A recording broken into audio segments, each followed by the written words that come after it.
This Space Marine 2 video, we'll be looking into the assault class and what's the best build for it. Also, we'll be looking into all of the weapons. That include the 2 bolt pistol, which one's the best one to pick. Plus, all of the melee weapons from the chainsword to the thunderhammer and the power fist. And on top of that, we'll also be comparing the assault class to the other melee experts like the Vanguard and the Bulwark.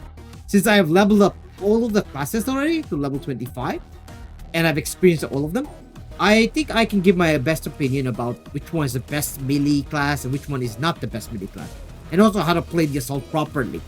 The first weapon we'll be looking into will be the 2 bolt pistols. We have the bolt pistol, this is the light variant, and we also have the heavy bolt pistol.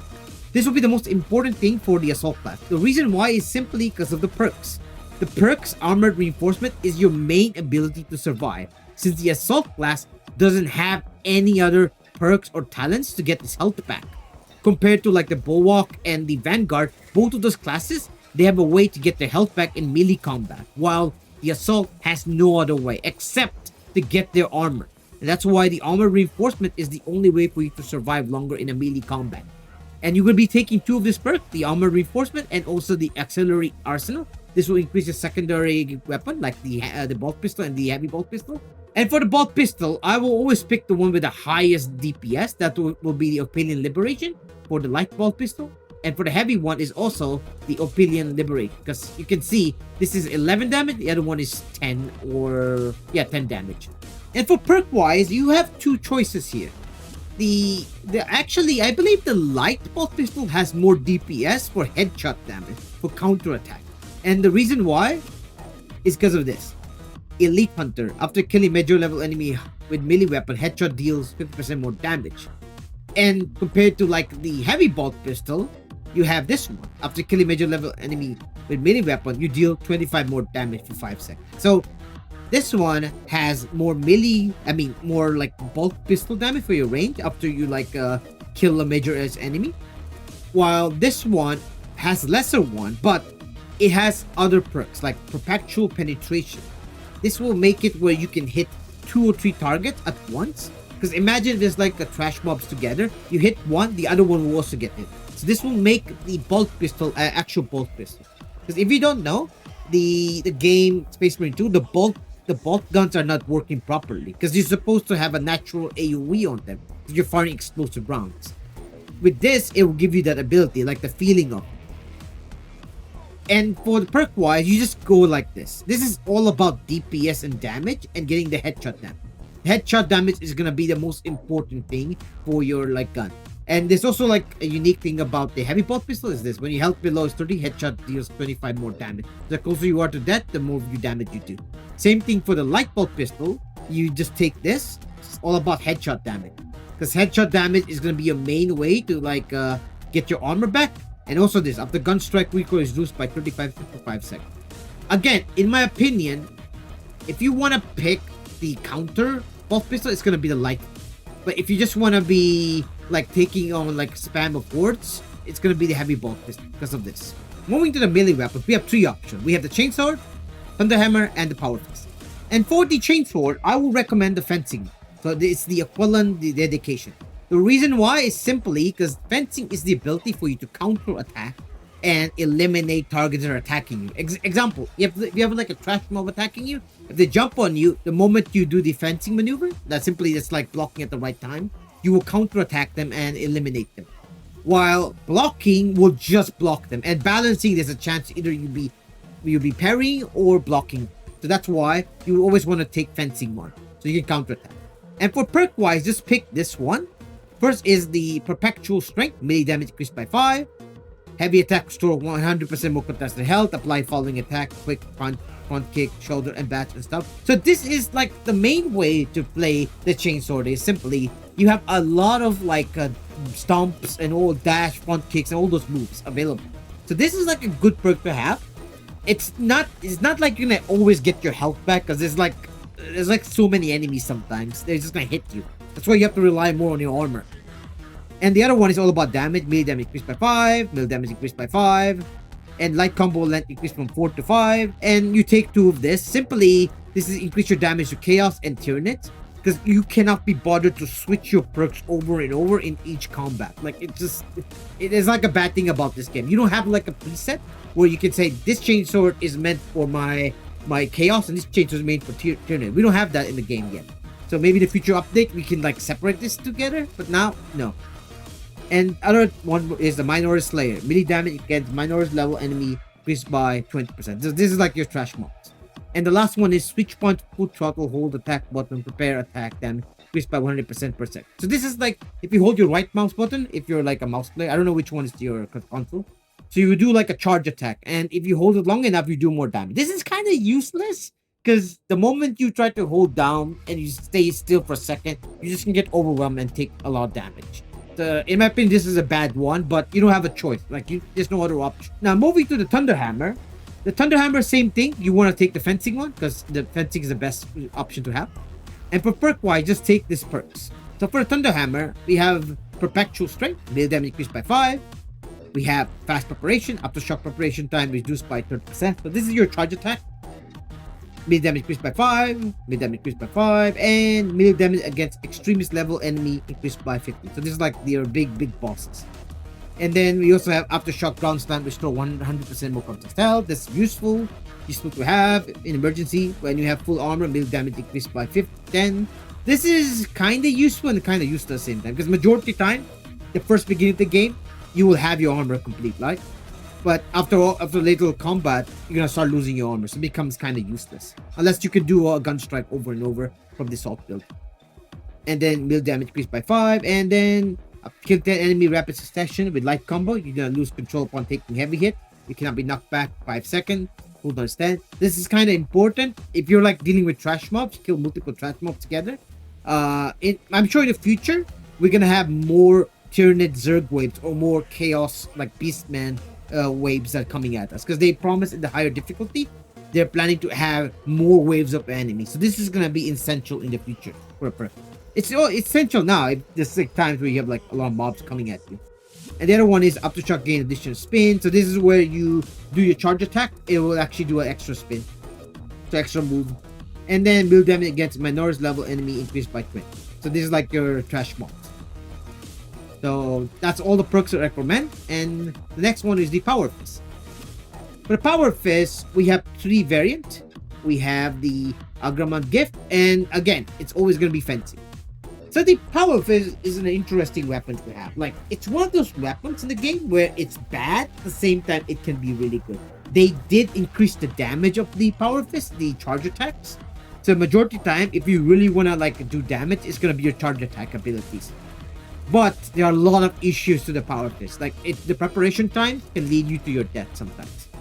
But if you want to pick the best one, again, it's all about fencing. Fencing is the most important perk to have for every melee weapon. And for perk-wise, this is all the perks you need to take. The first one is the melee damage increased by 5. Second one is heavy attack preparation time reduced by 30%. So this applies to all of your like heavy hits. Back fist, hammer hook, back fist 2, thunder jab 2. So again, if you want to do damage to enemies, you do charge attacks. Because light attacks are kind of bad with the Power Fist. Melee damage increased by 5 again. And then we have, when your health is below 30 successful, back fist 2, thrust jab 2 attack, restore 1 armor segment. So when your health is low, you're gonna do your charge attack, you'll get your armor back. And then you take the Tyranid Slayer because you don't have a choice, because we can't go around that to get the other perks. Back fist 2 and jab 3 area effect ratio increased by 50%. I don't think this is properly working, because some of these perks are not properly working in the Power Fist, in my opinion. They might need to check on this. And the other one is switch thrust jab with ground check slam, ground deal area of effect damage in 10. This is not working properly. Again, some of these perks, I really feel that they're bugged out. They're not working properly in the game. And melee damage against minority level enemy increased by 20. So this is like Crash Mob.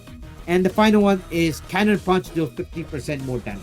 That sounds good. That's your dash attack, by the way. When you run and you like do your punch maneuver, you do a frontal attack. But the problem is it's not doing damage. I have tested this out. I did it over and over on like Tyranid Warrior. I just feel it doesn't do enough damage. I am 100% sure that some of these perks are completely bugged out. They're not working properly. And I want to say something special about the Power Fist again. If you want to be using the Power Fist, to use the Power Fist properly, you need to attack. And once you do enough attack, you pull back. Then you go back in again with the Cannon Punch. and then you try to parry. Because the power fist, in my opinion, is really really good at parrying for some reason. I don't know why. It just feels better compared to all the other weapons. And for how to play the Thunder Hammer is the same thing. You do your charge attacks. The charge attacks are really good at AoEs. Compared to the Power Fist, the Thunder Hammer has really good AoEs, and especially the move where you can hit your Thunder Hammer twice on the ground. If you charge your attack, or if you stay still, it will hit once and it will hit twice. That's a really good move for taking out hordes and even Tyranid Warriors or Chaos Space Marines. And to how to play the Chainsword, you have to keep using your punch, kicks, every move you can, including your stomps. Because the charge attack of the Chainsword is vital to gaining back your health again. And also it's a way for to move the horde. If there's a horde of enemy coming at you, the Chainsword is one of the best weapons to take care of hordes. But it's not the highest damage dealer. In my opinion, the best weapon among all of this will be the Thunder Hammer, and the second will be the Power Fist, and third one will be the Chainsword. Now for the best perks to pick for the Assault class, first things first, the main ability of Assault class is the jump back ability, where you go up and whatever weapon you have, you slam down with a weapon. And for that, you need to have the right perk for it. And the first one will be the Gear 1. So the Hammer of the Rat is one of the best perks you can pick for the Assault class, because it gives the ability, once you slam down, no one can knock you back, and you will be surrounded by enemies. Trust me on this. In highest difficulty of the game, every time you use this ability, there's a good chance there's a zerg of enemies. They're just gonna jump on you. And with this, they can't knock back your attacks, especially with the Thunder Hammer or your charge attack. And for the second gear will be the Ground Pound Kill Restore Jump Back charged by 10%. So this is one of your best abilities you can have for the Assault class. Long as there's a zerg of trash mobs, you can keep doing the jump back ability over and over and over again. I've tested this out. I was able to jump at least 4 times until the zerg ran out, the trash mob. Then I couldn't do it anymore. So this is kind of really OP to have as your perk for your main ability of jump back. And for the third one is the after finisher Ground Pound deals 25 more damage for 10 seconds. So after you execute an enemy, example a Tyranid Warrior or a Chaos Space Marine or even a trash mob, you can do 25% more damage. So the way to play the jump pack ability is you will get an execution kill or whichever, and then you use your ability over and over again so you can increase your damage. And for the signature, I would recommend picking this. Jump pack leap deals Jump pack leap deals damage for all enemies in the takeoff area. So this makes it, even the takeoff area, the moment you take off, will deal damage. So combine this with this, you're doing twice the damage. And for the team ability, I recommend getting all squad members deal 50% more gun strike damage. So this is OP because again, the main ability that you have for your assault class to get your armor back is your gun strike. It revolves around your gun strike, your handgun. And for the team, I would recommend getting proven efficiency. All squad member deals 50% more gun strike damage. So this is huge. 50% more gun strike damage. So just imagine you're fighting a Hive Tyrant or a Carnifex or a Chaos Dreadnought. And what you do is the moment you dodge at the right time or you parry at the right time, you do a lot of damage with your gun strike. And combine that with the perks that you get for your gun strike, that could be 75 or even 100% more damage. And combine that with the other perks like secondary weapon damage increased by 50%, and most importantly, the armor reinforcement, your main ability to get your armor back and survive combat, because again, you don't have any perks here for ability to regenerate health. So you have to take this. This is one of the most important perks to have. And for the last one is melee damage increased by 50% against majority or extremist level enemy. So this makes it where you're good at fighting bosses or hive warriors or chaos space marines. Those were all the best perks for the assault class. And now I want to say right now, the assault class, it lacks sustainability compared to the Vanguard. If you look at the Vanguard, it has this ability here: melee finisher for extremist level enemy, addition restore small amount of health for any squad members. So it makes the Vanguard the best melee, because if you think about the assault class The assault class is not a melee expert. It's definitely not. The Vanguard is a better melee expert than the assault class. The assault class is more of a hit and run class in the game. Compared to like the Vanguard, it can do hit and run and stay in a melee combat for like the whole time. To me, the Vanguard is more of a Doom guy, and while the assault class is more of like an assassin where you hit your enemies and you run back. And the same thing applies for the Bulwark. The Bulwark can sustain the combat because it has a lot of abilities to gain his health back. Like contested health, fade 50% more slower. And combine that with the flag ability, your main flag ability, Chapter Banner, you can get back all of your health, like every single bit of your health back. So that makes the Bulwark superior because it can sustain in combat and melee a lot better.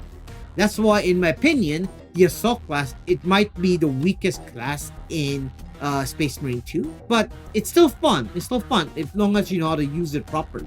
It's just much more dangerous to play it because there's like high risk, high reward in a way. So that's all I want to say about the Assault class. So thanks for watching, everybody. I'll see you guys next time. Have a great day.